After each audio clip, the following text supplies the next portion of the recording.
So we've got another tackle on the USC roster who will definitely be drafted. He's Mr. Zach Banner, who projects in that top 5 range. This is a very uh, marginal, to say the least, class for offensive linemen across the board, centers, guards, and tackles. This may be the first tackleless draft in the first 15 picks, if that makes any sense, where a tackle has not been selected in the first 15 picks since 1987.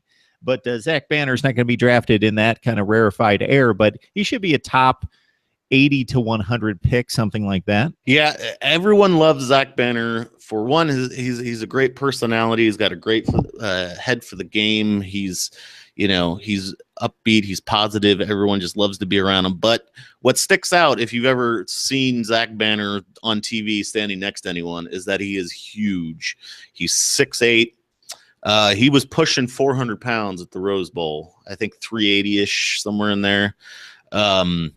Incredible strength. With that kind of size and strength, he doesn't necessarily have to have the best technique to have great leverage. He can just sort of, push people around or throw them around, really. Although having said that, for his size, he is an incredible athlete, and he does have pretty good technique. But he's been able to use his size to his advantage, so he's got that advantage there. Unfortunately, it might be a little bit too much of a good thing. The biggest concern for him among NFL scouts was his weight. They thought he was just too heavy, was not going to be able, if you don't have sort of that athleticism, especially at tackle, to sort of get it to an edge rusher, if you get beat, you're not very useful as a tackle, quite frankly.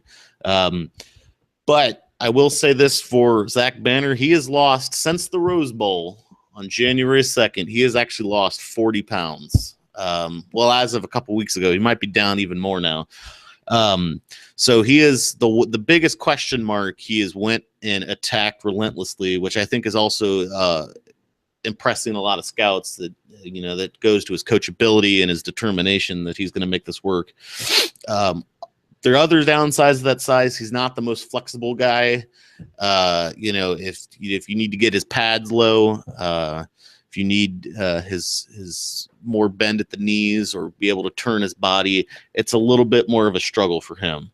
But a lot of people love him. I think he does benefit greatly from being sort of a weaker offensive line class in general.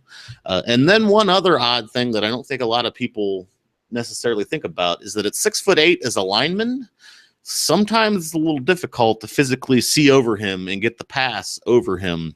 So he's got to get low so his quarterback can see, or his running back can get around him.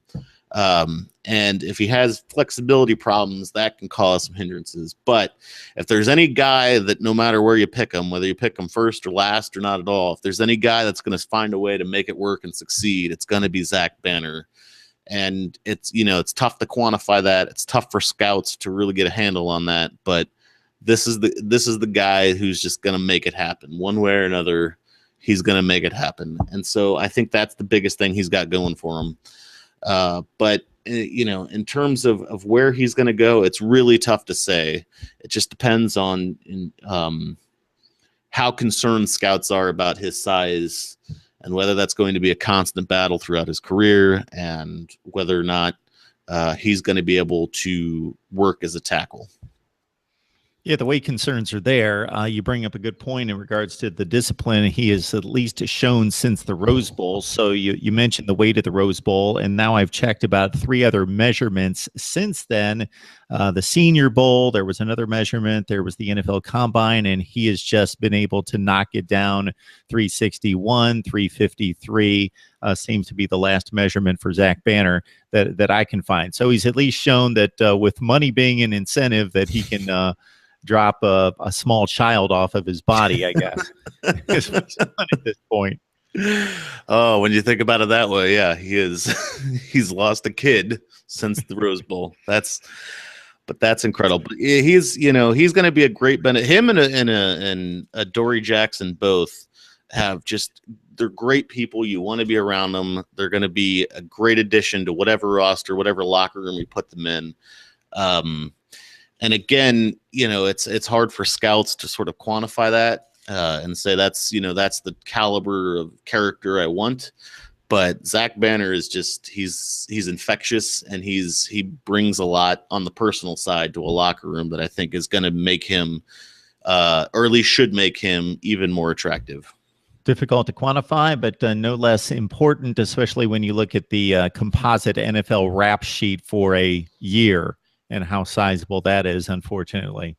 So USC with about 9 to 10 draftable players, we knocked out what most consider to be the top 4. Nick Dempsey from Conquest Chronicles breaking down USC's draft situation with the NFL draft just a few weeks away. Nick, thank you. Of course, Mark, anytime.